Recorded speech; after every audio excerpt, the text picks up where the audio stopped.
Bonjour Louis, est-ce que tu nous entends? Bonjour Louis. Je vous entends très bien. J'espère que vous, de votre côté, vous m'entendez bien. On t'entend super bien, donc ça Bon, c'est ça va. parfait. Donc je commençais un petit peu à introduire ton entreprise. Donc comme je disais à nos chers participants, donc tu travailles au sein de l'entreprise Cemex qui produit et commercialise du béton prêt à l'emploi. C'est C'est bien ça. ça. Et Exactement. donc, eh bien, on va t'écouter durant cette petite heure. Donc, on va Hmm. échanger. Est-ce que tout d'abord, tu pourrais te présenter, s'il te plaît? Bien volontiers. D'abord, bonjour à tout le monde. Bonjour Laura et bonjour à tout le monde. Je suis très heureux de participer à cette petite séance, ce webinaire, dans le cadre de la semaine de l'industrie. Je crois que c'est quelque chose qui est très important. Alors moi, je suis directeur développement durable, RSE et affaires publiques. Alors je crois que développement durable, tout le monde connaît à peu près et voit ce que ça veut dire. RSE, ça veut dire responsabilité sociétale des entreprises. Donc c'est assez proche en fait du développement durable. Et les affaires publiques, en fait, ce sont toutes les relations qu'on peut entretenir avec les gens avec qui l'on travaille, et en particulier avec les pouvoirs publics, parce qu'on a dans nos activités évidemment beaucoup de relations avec les pouvoirs publics. Donc on a, voilà en gros mon métier. Je fais ça depuis maintenant euh, pas loin de 5-6 ans. J'ai exercé évidemment d'autres métiers avant, mais je crois qu'on en reparlera après, Laura, il me semble. Hein. Oui, Hmm. en fait, on arrivera au fur et à mesure, on va pouvoir détailler un petit peu tout ça. Alors, pour revenir sur ton métier, concrètement, qu'est-ce que tu fais? Quelles sont tes missions principales? Ouais, alors moi j'ai une grande mission en fait pour mon entreprise qui me fait très plaisir. C'est que ma première grande mission évidemment, c'est de faire en sorte que dans mon entreprise, on fasse attention à tout ce qui concerne l'environnement. Ça c'est un des premiers points, et à tout ce qui concerne évidemment les gens qui travaillent dans l'entreprise ou qui sont en relation avec l'entreprise. Donc par exemple les gens qui viennent exercer des missions de transport pour nous, transporter nos matériaux, ou qui viennent réparer des machines chez nous. Voilà, que ce soit nos collaborateurs ou les gens qui interviennent chez nous ou avec nous, il faut qu'on fasse vraiment très attention à leur santé, à leur sécurité, à leurs conditions de travail. Et puis, plus globalement, toutes les grandes questions liées à l'environnement sont au cœur de mon métier, parce que c'est ma responsabilité à moi dans l'entreprise, c'est de faire en sorte que mon entreprise se conduise le mieux possible par rapport aux gens et à la nature, on pourrait dire de manière résumée. Voilà, en gros, le cadre dans lequel je travaille. Après, je peux rentrer un peu dans le détail de la présentation, hein, qui est à l'écran. Oui, On a un premier point qui est pour répondre en fait à cette grande mission, hein, que je viens d'expliquer en 2 mots. oui, Il faut évidemment se fixer un cap, il faut se fixer des objectifs, et c'est ce qu'on appelle dans les entreprises une stratégie finalement, hein, d'accord. pour parvenir à bien respecter nos grandes priorités en matière d'environnement et social. Il faut évidemment qu'on se fixe des objectifs. Et donc ça, on va travailler avec la direction de l'entreprise, avec les dirigeants de l'entreprise. On va travailler à élaborer une stratégie, c'est-à-dire en gros une politique basée sur des objectifs et des engagements, et Mhm. puis des échéances, c'est-à-dire dans le temps un programme d'action qui va nous permettre petit à petit d'améliorer notre situation et d'atteindre nos objectifs. Voilà. Donc c'est d'où cette idée de plan d'action qui vise à identifier en gros précisément quelles sont les initiatives qu'on doit prendre dans tel et tel domaine, et puis avec qui on le fait, comment on va y arriver, avec quel budget il faut le faire aussi concrètement, Mhm. et à quel horizon on se fixe cet objectif. Donc, Donc, euh, si je récapitule, tu élabores donc la stratégie en fait à tenir. Stratégie, ça veut dire justement définir le plan d'action un petit peu que vous allez suivre avec tout un ensemble de personnes qui vont être identifiées. Hein. Ces c'est ça. personnes-là vont du coup vous aider à mettre en place du coup les plans d'action, enfin la mise en œuvre, si je ne me Ouais. trompe pas. Et vous allez définir donc les grandes priorités. Mais est-ce que concrètement, tu pourrais nous parler d'une des priorités que vous avez élaborées avec l'équipe? Alors, je vais en donner une parce que je pense qu'elle va parler un peu à tout le monde. Hmm. Tout à Euh, fait. on a un sujet dans nos enfin, je l'ai pas dit au début. Je pense que si tu me permets, Laura, je vais prendre une minute ou deux pour réexpliquer Bien ce qu'on sûr, fait au quotidien dans nos activités. Je crois que c'est important. tout à fait. Chez Cemex, en fait, on est une entreprise en fait qui exploitons des matériaux dans des carrières. Donc, on vient creuser en fait à certains endroits en fait la roche qui est dans le sol. Et puis avec cette roche-là, en fait, on va faire principalement du béton prêt à l'emploi. Du béton prêt à l'emploi, c'est un mélange de matériaux de carrière avec du ciment et avec de l'eau. On mélange tout ça dans un gros malaxeur. Et puis, on va produire en fait du béton frais, hein, à l'état un peu liquide, et on va transporter ce béton frais sur des chantiers pour construire des maisons, construire des bordures de routes, etc. Donc, en fait, on va construire finalement un peu notre cadre de vie, nos immeubles, nos habitations, nos réseaux de transport, divers et variés. Donc, on voit bien qu'à la base, notamment quand on va faire des carrières, exploiter ces roches dans le sol, on va avoir une relation avec l'environnement qui va être dure. Hein, on va être impacté, on va dire, assez fortement notre environnement. Et donc, on va avoir des effets, notamment sur la nature et sur ce qu'on appelle la biodiversité, c'est-à-dire sur les plantes et sur les animaux, hein, pour résumer. Donc ça, c'est un vrai enjeu. C'est un enjeu très, très fort. Notre enjeu, c'est d'être le plus responsable possible vis-à-vis de la nature, vis-à-vis de la biodiversité, et de faire en sorte de la dégrader, premièrement, le moins possible. Ça, c'est vraiment très important. Et si on peut, d'essayer de trouver des leviers pour contribuer à améliorer l'état de la biodiversité. Parce que quand on crée des carrières, on crée aussi de nouveaux espaces de nature pendant et après l'exploitation. Et on a des belles opportunités, en fait, pour la biodiversité. Donc, on va faire ça de cette manière-là. Et l'exemple que je voulais vous donner, c'est sur la biodiversité. Là, on a une priorité forte. Eh bien, par exemple, l'année dernière, on a travaillé avec certains de mes collaborateurs, en fait, à établir un plan d'action qui s'appelle Entreprise engagée pour la nature. Donc, alors, ça, c'est un plan d'action pour la nature, d'accord. Ouais, c'est un plan d'action, en fait, qui est proposé c'est une initiative qui a été proposée par le ministère de l'Environnement et avec un établissement qui s'appelle l'Office français de la biodiversité. Donc, c'est vraiment on va dire, le bras armé biodiversité du ministère de l'Environnement. Et il propose à toutes les organisations, si elles le souhaitent, de manière volontaire, à venir s'engager de cette manière-là pour la nature, en faveur de la nature. Et donc, chez Cemex, on a décidé de le faire et on a élaboré un plan d'action. Alors, vous voyez, le plan d'action, il fait, je crois qu'on a 40 actions, en fait, une quarantaine d'actions très précises qui ont été données avec des indicateurs, des objectifs dans le temps. Et c'est un plan d'action qu'on va mener sur 3 ans avec des partenaires et en particulier avec un partenaire qui s'appelle la Ligue pour la protection des oiseaux, qui est un très ancien partenaire de Cemex. Ça fait plus d'une quinzaine d'années qu'on travaille avec eux. On a un partenariat avec eux. Et ils vont nous accompagner, en fait, dans notre plan d'action en faveur de la biodiversité pendant 3 ans. Voilà. Donc, en fait, toutes vos actions tendent à préserver, du coup, les ressources naturelles. Et est-ce que tu pourrais, là, je vois au niveau de la présentation, un petit label, là, sur le côté image que tu nous as mis. Donc, il y a écrit ISO. Est-ce que tu pourrais nous décrire un petit peu cette image? Il faut que je revienne sur ce qu'on avait préparé. Tu as raison, Laura, je suis un peu indiscipliné. Oh non, pas de problème. Ça fait partie de mon caractère. Mais alors, je vais vous parler en effet d'ISO 14001 parce que c'est quelque chose qui est très important. Comme je le disais tout à l'heure, l'environnement, évidemment, a un enjeu très fort pour nous. On vient de parler de biodiversité, mais il n'y a pas que la biodiversité. Il y a la gestion de l'eau, les émissions de carbone vis-à-vis des enjeux climatiques, etc. Donc, il y a beaucoup de choses. Oui. Et on s'est fixé en fait une méthode de travail. Notre méthode de travail, c'est d'organiser la gestion de l'environnement sur nos sites, sur tous nos sites industriels. Chez Cemex, on a quand même environ 300 sites industriels en France. Donc, on a beaucoup de sites et ça demande beaucoup d'organisation, ça. Comme on a beaucoup de sites, beaucoup de collaborateurs. Et si on veut faire bien les choses partout, en même temps, ça veut dire qu'il faut être très organisé.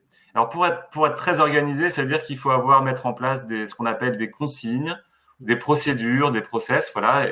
En gros, bâtir une organisation de travail et puis avoir un système de vérification pour s'assurer que tout ce que l'on fait est bien suivi, est bien fait, que nos collaborateurs sont bien au courant, sont bien sensibilisés.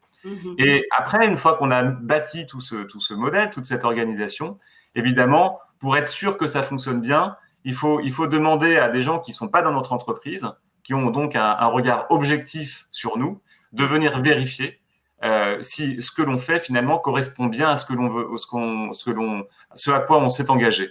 Et ça, c'est le principe des certifications.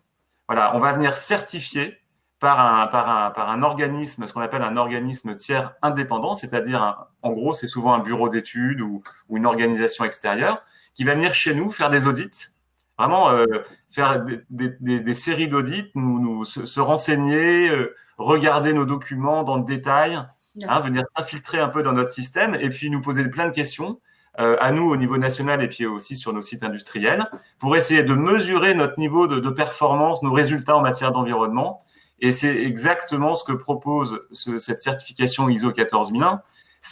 Elle prend en fait un élément qu'on appelle une norme. Voilà, une norme en fait, c'est une série de recommandations ou d'engagements, si vous voulez. D'accord. On vient vérifier, pointer point par point de la norme, si on est bien conforme à la norme en fait, si on est bien en phase avec la norme. Ce ISO 14001, finalement, c'est une série de normes que vous devez respecter. Donc, alors, ISO 14001, en fait, c'est une initiative de l'entreprise, c'est quelque chose de volontaire, c'est pas une obligation réglementaire. D'accord. Dans nos activités, alors ça fait partie aussi des choses qu'on fait, hein. On a beaucoup d'obligations réglementaires. Forcément, en tant qu'industriel, on se doit de respecter ces obligations réglementaires et c'est une très bonne chose parce que ça garantit un cadre très clair en matière d'environnement. Mais pour aller encore plus loin, on a la possibilité, par exemple, de rentrer dans des démarches volontaires comme la certification ISO 14001 qui permet de garantir à tout le monde qu'on est un petit peu plus exemplaire ou en tout cas qu'on est bien organisé pour faire les choses. Voilà. C'est ça le sens de cette démarche. Mais c'est pas l'ISO 14001 n'est pas une approche réglementaire, mais bien une approche volontaire. Et Louis, est-ce que tu aurais quels sont les critères qu'il faudrait avoir, des exemples de critères qu'il faudrait avoir pour avoir cette norme-là ISO 14001? Ouais, alors en fait, la première, en fait, je vais pas rentrer dans le détail de la norme ISO 14001. En gros, les grands critères, c'est premièrement d'avoir une entreprise qui est engagée. Et ça, il faut démontrer au niveau que la direction de l'entreprise, les patrons de l'entreprise, les dirigeants d'entreprise ont la volonté d'avancer sur ces sujets-là. Ça se mesure. Et ça se déclare, ça se mesure. Donc ça, c'est le premier point qui est regardé. C'est est-ce que l'entreprise est véritablement engagée au niveau de sa direction. Le deuxième point qui est regardé, c'est la manière dont l'entreprise, globalement, va arriver à répondre à des objectifs. Et ça, on va aller regarder si on a un système de suivi, par exemple, de la qualité de l'eau autour de ces sites industriels, par exemple. Est-ce qu'on a un système de suivi des émissions de poussière aussi, ou un système de suivi du bruit que l'on fait par rapport aux riverains. Voilà. En fait, on va regarder tous les sujets de l'environnement très concrets, très opérationnels, qui peuvent toucher en fait l'environnement au sens large. Et après, une fois qu'on a regardé ces systèmes de suivi, on va regarder si on est conforme. Est-ce qu'on est conforme avec la réglementation? Est-ce qu'on est conforme avec nos propres ambitions? Et si on n'est pas conforme, en fait, c'est là que ça devient intéressant. Il faut être en mesure d'avoir un système pour réagir. Et qu'est-ce qu'on fait pour se mettre en conformité? Qu'est-ce qu'on fait pour être meilleur? Et qu'est-ce qu'on fait pour tout le temps s'améliorer? Et donc ça, c'est la base de l'ISO 14001, c'est ce qu'on appelle l'amélioration continue. C'est-à-dire, même si on est bon, qu'est-ce qu'on fait pour devenir encore meilleur? Ou si on n'est pas bon, qu'est-ce qu'on fait pour devenir bon, tout simplement? Oui, voilà. Dans ce quotidien, pour que ça puisse effectivement fonctionner, quelle est ta journée type, globalement? Alors, effectivement, tu dois être en lien avec un certain nombre d'organismes et puis tu as aussi des déplacements. Alors là, on est dans un contexte un peu particulier, donc je pense que tout se fait à distance. Mais globalement, une journée type, ce serait du coup une réunion d'équipe avec la direction de l'entreprise et puis effectivement des groupes de travail en lien avec la stratégie et les projets d'action qui sont en tous les cas définis. Exactement. Donc comme on le disait tout à l'heure, en fait mon travail en fait il repose principalement sur le principe en fait de réunir les gens et de réunir en fait leurs compétences. de coordonner en fait tout ce qu'on appelle les parties prenantes, c'est-à-dire toutes les personnes qui sont en interaction avec nous. Et ça, en fait, c'est comme un métier. Je sais pas comment on peut trouver un terme un peu équivalent dans d'autres entreprises, mais je mets en relation finalement des compétences, des gens qui ont des savoirs, qui ont des connaissances, et j'essaye de faire en sorte qu'ils travaillent ensemble pour réussir en fait à faire avancer des grands sujets. Donc c'est ce que je disais tout à l'heure quand je parlais de biodiversité. Par exemple, je mets en relation mon entreprise avec une grande association française qui s'appelle la LPO, la Ligue pour la protection des oiseaux, et j'essaie de faire en sorte que les compétences de la LPO et nos compétences réussissent à s'unir pour être plus forts ensemble et avancer. Et là, on voit qu'en mettant en lien des gens divers et variés, on arrive à optimiser finalement les choses et à avancer tous ensemble et à être plus fort en fait. L'union fait la force, on connaît le slogan.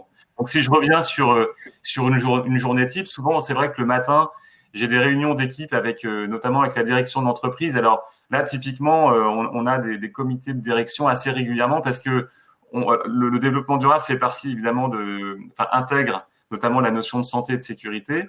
Et avec le Covid, vous comprenez bien que ça, on est en situation un peu de crise partout, dans toutes nos organisations. Donc, on fait des points très régulièrement le matin de bonne heure. C'est souvent plutôt vers 8 heures ou un peu avant. Et puis après on rentre plutôt dans une journée plus classique et on va passer d'un sujet à l'autre. Et alors souvent, le matin, on a des réunions de travail sur les sujets très importants de l'entreprise, de priorité. Par exemple, la gestion de l'eau, c'est une priorité. On ne doit pas polluer, on doit faire évidemment attention à tout ça.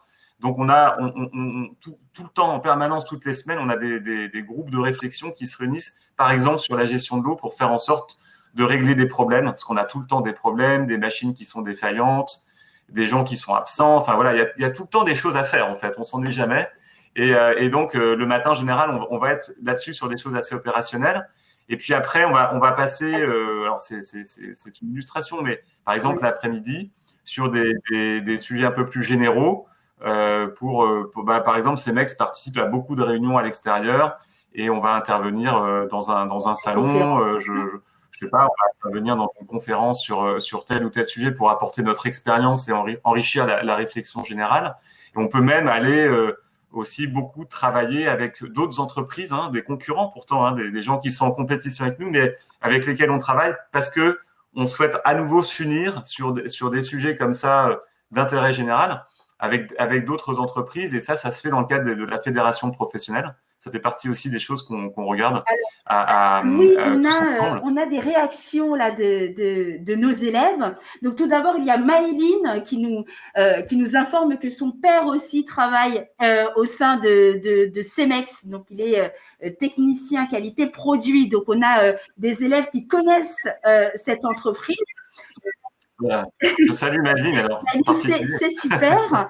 Et du coup, moi, on serait un petit peu curieux de comprendre ou de connaître un petit peu ton parcours qui t'a amené justement à être dans ce domaine et d'exercer le métier que tu as actuellement. D'accord. Alors, moi, mon parcours, il est peut-être un peu atypique. Alors, j'ai eu d'abord, pour commencer, je vais dire ça peut-être pour démystifier un peu certaines choses. J'ai pris du temps en fait, avant de savoir ce que je voulais faire dans la vie. Et il a fallu que j'attende 24 ou 25 ans pour vraiment savoir ce qui m'intéressait en fait, sur le plan professionnel. Donc, moi, j'ai commencé par faire un bac littéraire. Après avoir fait plutôt des études, une première plutôt scientifique, c'est étonnant, mais voilà. Donc première étape un peu de variation sinueuse dans mon parcours. Et après avoir fait ce bac littéraire, j'ai tenté le coup en fait dans la gestion des entreprises, dans la comptabilité, mais ça n'a pas du tout marché. Ça a duré quelques semaines, quelques mois. Et en fait, j'ai vite bifurqué pour faire de la géographie. J'avais besoin d'avoir une activité en contact avec l'environnement. C'était mon attirance naturelle. Et du coup, je suis parti faire de la géographie, voilà, à l'université. Et puis je me suis spécialisé à la fin de mon parcours, en particulier dans le domaine de l'environnement, de la gestion de l'environnement, de la gestion du paysage, de la gestion de l'écologie. Voilà en gros mon parcours qui est somme toute assez classique, mais qui m'a permis en fait au fur et à mesure de m'intéresser à la question de l'aménagement du territoire, de comment en fait notre espace est organisé, comment il faudrait mieux l'organiser, comment on peut mieux gérer notre territoire. Et ça, c'est vraiment typiquement une science de géographie. Et après, j'ai vu que dans les industriels, notamment dans les industries de carrière, il y avait quelque chose, un coup à jouer parce que d'abord, je voulais être actif, je voulais être moteur de quelque chose. Donc, l'industrie, pour moi, c'était un endroit important. Je voulais agir dans quelque chose d'important. Et puis après, le domaine des carrières est bien parce que on est sur des espaces assez grands dans la nature, souvent en zone rurale. Et je voulais voir un peu ce qu'on pouvait faire là-dedans. Donc, je me suis, pour le coup, j'ai trouvé mon Louis, en parlant de ton parcours et de ton métier, on a une question de Mathéo qui souhaiterait savoir quelles sont les compétences requises pour occuper ton poste de directeur. Alors, on a mis la petite photo de Louis au milieu, ajouter une photo. Bon, au moins, vous le voyez directement en direct. Donc, oui, effectivement, quelles sont les compétences requises? Non, mais alors la photo n'y prête pas attention parce que il fallait que je trouve une photo où j'étais étudiant, mais j'ai trouvé une photo où j'avais l'air jeune et je pense que je dois être en vacances. Là, bon, voilà. Mais ce qui n'a absolument rien à voir avec mes compétences. Mais donc pour les compétences, bon, il y a évidemment des compétences qu'on acquiert avec ses études. Ça, c'est important quand même d'en avoir. Faut pas passer à côté de ça. Donc, je pense que pour faire du développement durable un peu correctement, on va dire, il faut avoir une vision assez large des choses. Il faut certainement être assez généraliste ou en tout cas s'intéresser à pas mal de trucs en même temps. Donc, je crois que ça, c'est cette curiosité sur beaucoup de sujets différents, à la fois sur des sujets techniques ou sur des sujets politiques ou économiques, voire évidemment des sujets environnementaux et sociaux. Donc ça, c'est déjà ça appelle un trait de caractère et sans doute des compétences derrière de cette capacité en fait à appréhender plein de sujets en même temps. Et puis bon, au-delà des diplômes qu'il faut avoir, mais ça, je pense que voilà, si à partir du moment où on a fait quelques années d'études, en fait, on peut prétendre à un genre de fonction. Et puis je pense qu'il y a quelque chose qui est fondamental pour ce type de fonction-là. C'est pas des fonctions d'éléments d'experts, c'est par contre c'est des fonctions qui nécessitent d'aimer en fait les contacts humains pour mettre je l'ai dit tout à l'heure à un peu reprise, mais mettre les gens en action, c'est quelque chose qui est très important parce que moi je suis pas le directeur de mon entreprise, je suis pas non plus l'opérationnel de terrain, je conduis pas des camions, je casse pas des cailloux, je produis pas du béton, vous voyez. Donc on est un peu à la croisée de tout ça. Et si on n'aime pas trop les gens ou si en tout cas on n'est pas à l'aise avec eux, en fait c'est un peu compliqué d'être convaincant. Donc il va falloir, je pense que c'est ce plaisir à être en contact avec les personnes qui fait qu'on va être un peu crédible aussi et qu'on va être convaincant. Et voilà. Donc pour terminer sur la dernière compétence, c'est la force de conviction qui faire qu'on va emporter le morceau au bout du compte et motiver les gens à s'engager dans le développement durable. D'accord. Donc, si pour résumer, il y a 3 compétences principales. La première, c'est être curieux, s'intéresser à l'environnement, la sociologie, la politique. La deuxième compétence, c'est être un bon facilitateur, coordonner, faire échanger les personnes, les mettre en sorte à ce qu'ils travaillent ensemble, qu'ils puissent faire avancer, améliorer l'environnement. Et voilà, quoi. Peut-être une troisième que j'ai oubliée. Non, mais c'est pas. C'est déjà bien. C'est déjà bien. Et donc, oui, est-ce que tu pourrais nous dire les avantages? Alors, les avantages, ça, tu nous en as cité quelques-uns auparavant, mais est-ce qu'il y a aussi des désavantages dans ton métier? Enfin, les inconvénients, en tous les cas, avantages et inconvénients de ton métier. Alors, la difficulté, mais moi, la difficulté principale, d'abord, on n'a pas beaucoup d'industries dans notre pays, on n'en a plus beaucoup en tout cas. Donc la population en général n'est pas habituée en fait à cohabiter avec des industries. Vous savez, il y a un phénomène qui a un nom qui s'appelle l'effet NIMBY. Je suis désolé, c'est de l'anglais, ça s'appelle Not in my backyard. Ça veut dire pas dans mon jardin. Ça, c'est un phénomène, je sais pas si vous connaissez, mais c'est un phénomène de rejet en fait des activités qui pourraient vous perturber au pied de chez vous, quoi. Voilà. Donc c'est par exemple, vous comprendrez bien que avoir une déchetterie en face de son jardin, par exemple, c'est quelque chose d'un peu gênant, ok. Donc on peut imaginer aussi qu'avoir une carrière de sa commune ou voilà passer tout ça, ça peut être un peu gênant. Donc l'industrie en général, elle pose un problème à la société parce qu'il faut la supporter quand on est à côté. Cela dit, cette industrie, moi je sais qu'elle est très utile en fait pour tout le monde, pour la société en France. Elle est très utile parce qu'elle permet de construire des routes pour se déplacer, des voies de communication. On sait que sans communication, c'est difficile de vivre. Et puis elle permet de construire des maisons, des logements, des hôpitaux, des écoles et tout ce qu'on veut. Voilà, tous les bâtiments qu'on peut imaginer. Donc on a besoin de ça. C'est quelque chose qui est essentiel. Ça fait partie de nos besoins élémentaires. Donc on est à la fois très sûr du coup parce qu'on sait qu'on travaille. Moi, je sais que je travaille dans une industrie qui est très utile. Et en même temps, on est très décrié parce qu'on veut pas de nous à côté de chez nous. Voilà, en gros. Donc, il va falloir faire la démonstration que, en fait, on est véritablement utile et toujours expliquer en quoi on est utile et pourquoi, au bout du compte, on a besoin de nous. Voilà, c'est ça. Donc, ça, c'est un élément qui est une contradiction, on pourrait dire, mais qui peut s'expliquer et avec un petit peu de temps et un peu de pédagogie, on arrive à faire comprendre ce genre de message, par exemple. Voilà. Alors, il y a Florent qui souhaitait en fait revenir sur la question des études. Donc, tu as fait un certain nombre d'années d'études. Donc, pour bien récapituler, tu as fait donc un bac plus 5.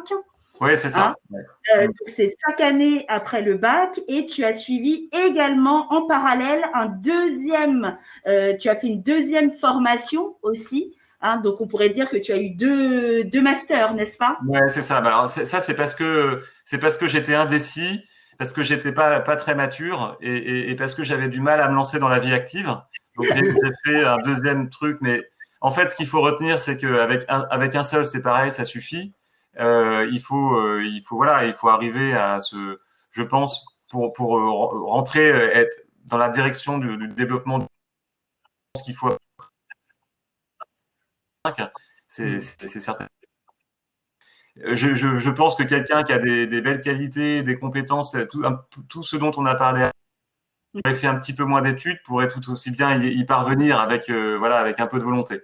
Donc ça, il y a évidemment les études, c'est quand même quelque chose qui facilite la vie après pour rentrer dans ce genre de cursus, en effet. Alors effectivement là le temps file mine de rien et donc j'ai exposé quelques petites photos où on voit effectivement l'entreprise Cemex.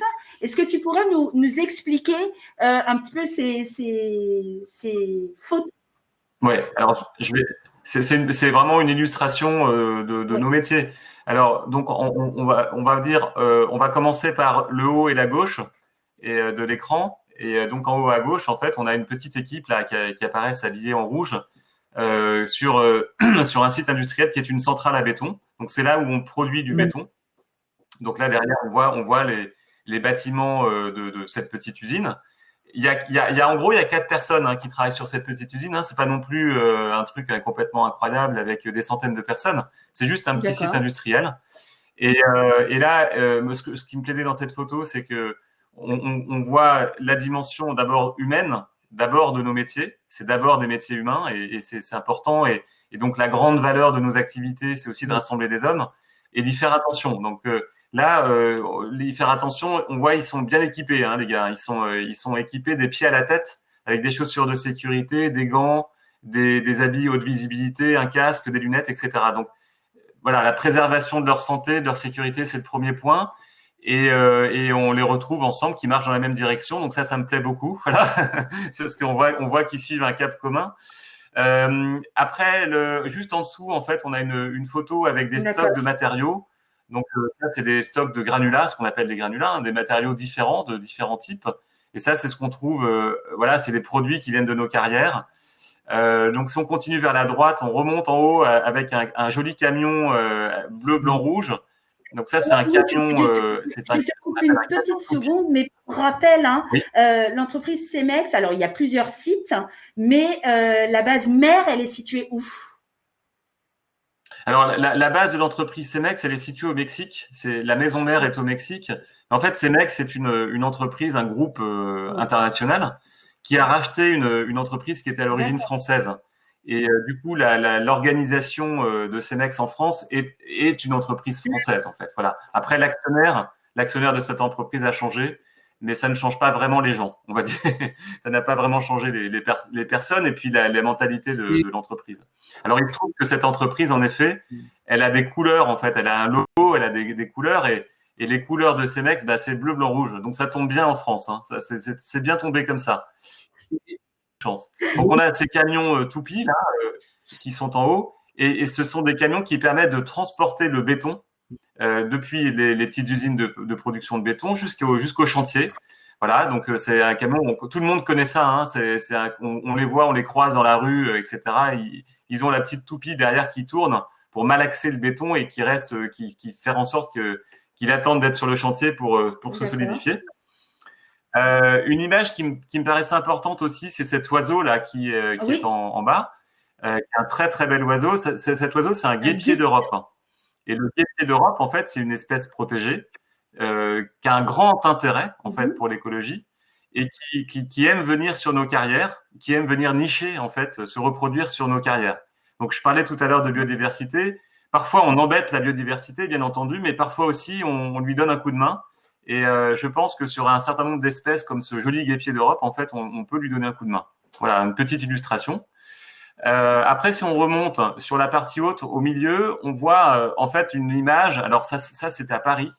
Désolé pour les autres, hein, mais une illustration en fait du transport qu'on peut faire à Paris des matériaux. Donc là, au premier plan, c'est ce qu'on appelle un pousseur, c'est-à-dire un bateau avec un moteur qui va pousser en fait ce que l'on appelle des barges, c'est-à-dire des grandes barques en fait, hein, dans lesquelles on va mettre des tonnes et des tonnes, des centaines de tonnes de matériaux, de sable. Et en fait, ça va permettre ce qui est très bien en faisant ça, en transportant les matériaux sur le fleuve, c'est que ça évite de les transporter dans des camions.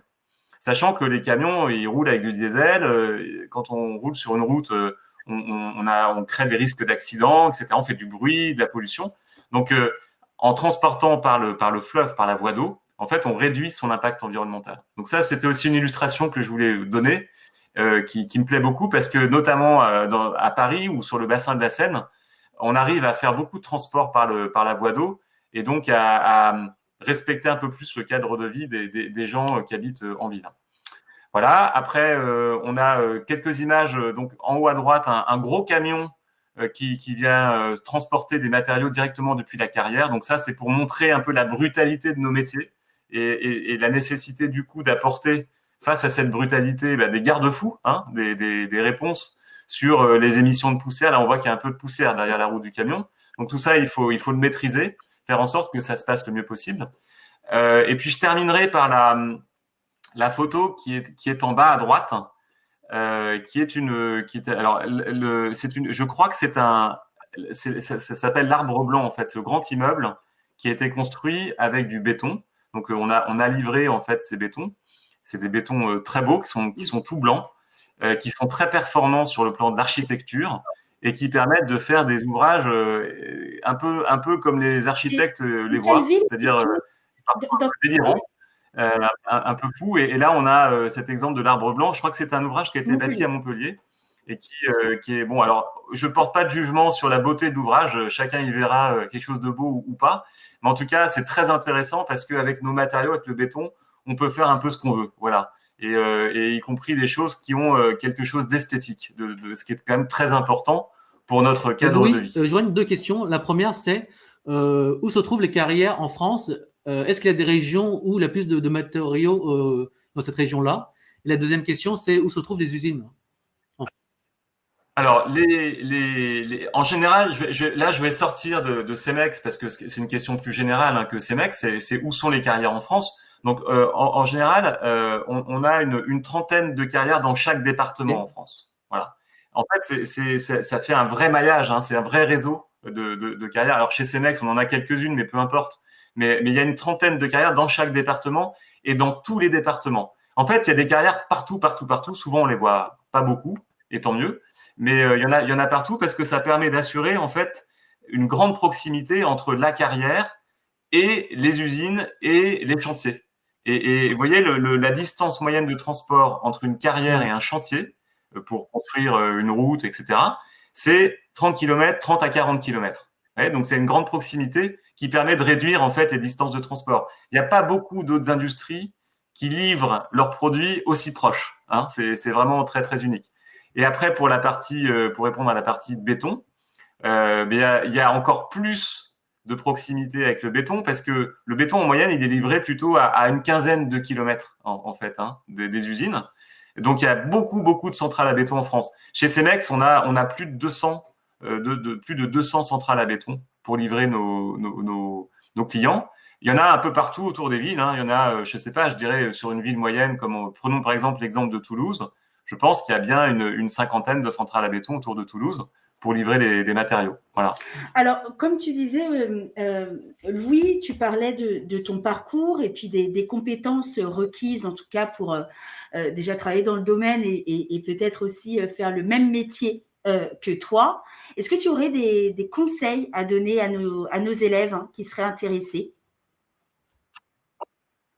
Ouais, alors déjà, je pense que bon, je pense que évidemment, le premier conseil, je peux pas dire le contraire, c'est de bien faire ses études et d'essayer de perdre, contrairement à ce que j'ai pu faire moi, le moins de temps possible dans les études. Donc, il faut, je pense que, mais ça, c'est la maturité de chacun qui fait qu'on avance plus ou moins vite. Mais enfin, en tout cas, avec du recul, je me dis que j'aurais pu gagner un petit peu de temps et voilà, dans le cadre de mon cursus. Mais en tout cas, clairement, faire des études n'est pas une perte de temps. C'est quand on les fait bien, en tout cas, c'est beaucoup de, on apprend beaucoup de choses. C'est une culture générale, c'est plein de choses, des compétences techniques et autres. Donc ça, c'est la première des choses. Et puis après, c'est bien entendu essayer d'identifier en fait dans les différents métiers ce qui peut nous intéresser, parce que on n'est jamais aussi bon que dans les choses qu'on aime. On le sait bien. Et c'est pareil dans la vie professionnelle. Donc, il faut essayer de trouver, en fait, son axe, chacun, son centre d'intérêt, pour s'y réfugier et après exploser en termes de qualité pour être le meilleur possible. Mais voilà, je pense que le conseil que je donnerais, c'est d'essayer d'identifier en étant ouvert, curieux de ce qui se passe autour de nous, les métiers ou le métier qui nous ferait le plus plaisir, dans lequel on aimerait le plus s'engager. Parce que après rentrer dans la vie professionnelle, c'est mouiller sa chemise aussi, hein, c'est passer du temps, c'est faire des sacrifices, etc. Donc si ça plaît pas, en fait, en général, on ne tient pas beaucoup.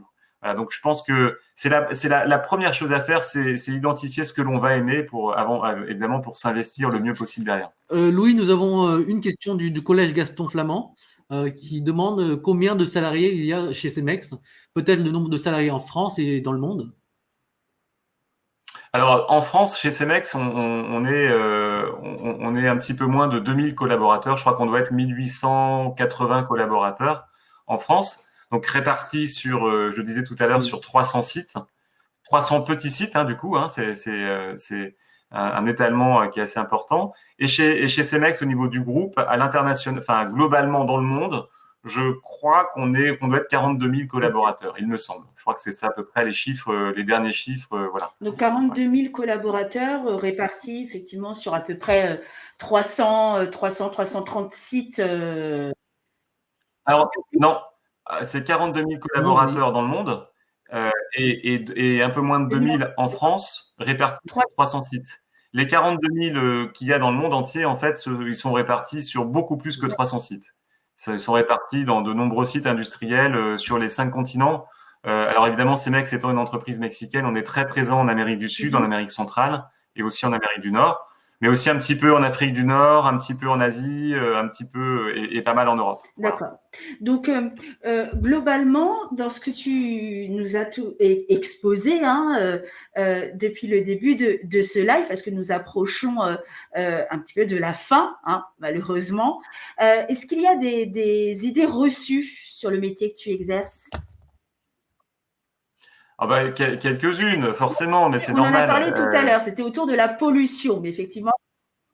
Ouais, il y en a une qui est, il y a vraiment il y a une idée reçue, mais qui est, c'est pas une critique de le dire. Je pense que c'est un peu naturel. Vous savez, quand on parle beaucoup du changement climatique en ce moment, comme on trouve des responsables hein, pour le changement climatique, ce qui est normal, et notamment le principal responsable qu'on ait trouvé, ou en tout cas qui peut être attribué à l'homme, c'est les émissions de CO2, vous savez, les émissions de dioxyde de carbone.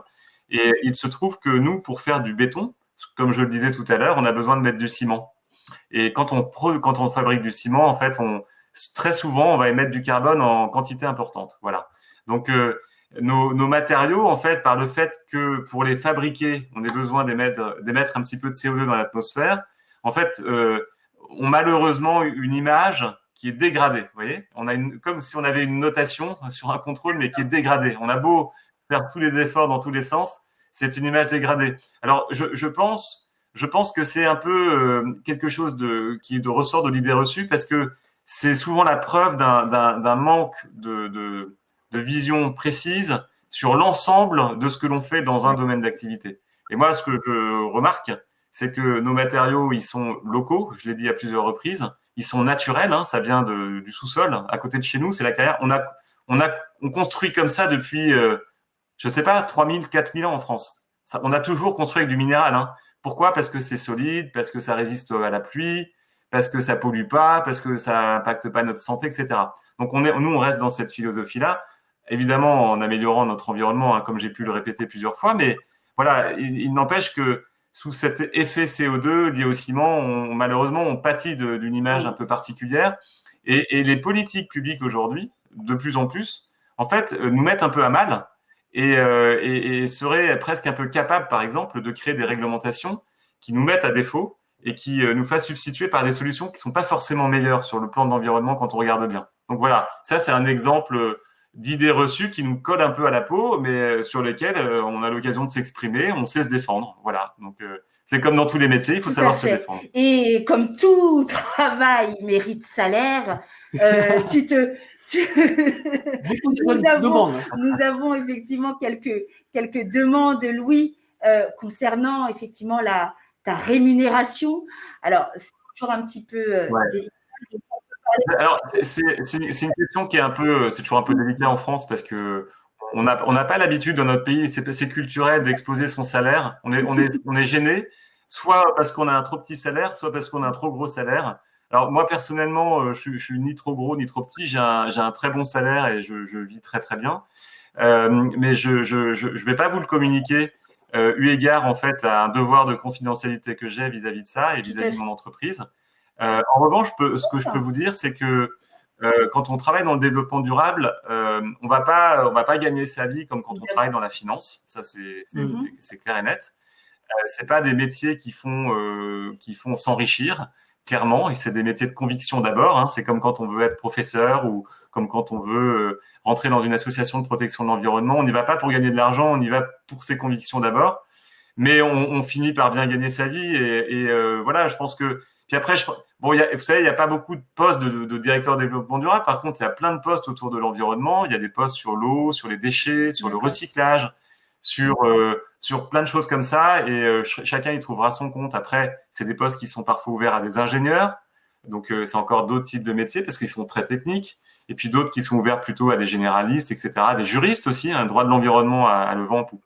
Donc, moi, ce que je peux vous dire, c'est que si vous rentrez dans cette filiale-là, dans cette filière, en fait, là, vous gagnerez très correctement votre vie. Donc, on n'aura pas le droit à une petite fourchette. Alors, non, mais moi, en tout cas, ce que je peux vous dire, c'est que c'est ça qui va intéresser les étudiants ou les futurs étudiants. C'est à combien on commence. Parce que, en fait, c'est ça qui est important dans la vie, c'est à combien on commence. Et moi, j'ai commencé au SMIC, hein, voilà. Ça a duré quelques mois, et puis après, je suis monté très, très vite. Comme quoi, il y a une possibilité, effectivement, d'évoluer assez rapidement. Ouais. Non. Ouais, voilà, exactement. Il y a le petit effort du début, il faut partir. Ça, c'est le démarrage. Donc là, il faut être prêt à faire un stage ou deux, à démarrer au SMIC pendant quelques mois. Et puis après, on rentre en contrat. Si on est bon, on est pris. De toute façon, il n'y a pas photo en France. On a besoin de compétences. Donc quand on est bon, on est pris. Et quand on est pris, après, on gagne correctement sa vie. Il n'y a pas de problème. Une dernière question, Louis. On a une question d'Olivier. Est-ce qu'il faut savoir parler plusieurs langues pour faire ton job, ton métier à toi? Étant donné que tu travailles avec plusieurs personnes, plusieurs groupes, plusieurs entreprises, est-ce que tu faut savoir parler plusieurs langues? Alors c'est très. Alors moi je suis dans un groupe donc qui est mexicain, donc la langue officielle c'est l'espagnol. Après comme c'est un groupe qui est implanté aux quatre coins du monde, on y parle anglais. Donc on parle à la fois espagnol et anglais dans le groupe. Moi personnellement je suis nul en langue je rame sur ce sujet-là. Je me bats en fait un peu tous les jours parce que j'ai régulièrement, dans chaque semaine, j'ai 2 ou 3 réunions en anglais normalement. Et bon, j'essaye de m'y faire. Je progresse bon an mal an un petit peu quand même. Donc j'arrive à peu près à assumer mon poste par rapport à ça, mais je recommande extrêmement fortement à tout le monde de savoir parler anglais, parce que je vois à quel point passé un certain âge, on apprend beaucoup moins vite les choses. Voilà. Donc faut le faire quand on a 14, 15 ans, 16 ans, c'est le meilleur moment en fait pour apprendre tout ça, quoi. C'est tellement simple. Dans ce cas, on encourage les jeunes à apprendre l'anglais parce que c'est utile pour plus tard. Voilà. Ouais, l'anglais ou autre chose, hein. Après, chacun verra un petit peu, apprendre hein. de toute façon, augmenter, enfin, s'améliorer et essayer de maîtriser en tout cas différentes langues n'est que bénéfique en tous les cas pour les élèves. Eh bien, on s'approche de la fin, hein, et même c'est déjà la fin.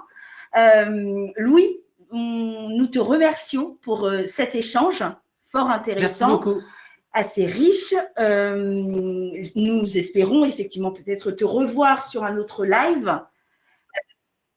Eh ben, ça sera avec grand plaisir. Merci à tous les deux. Un plaisir. On a déjà des réactions des élèves sur le chat. Beaucoup te remercient, hein, et trouvent effectivement ton métier, entre parenthèses, stylé. Hein.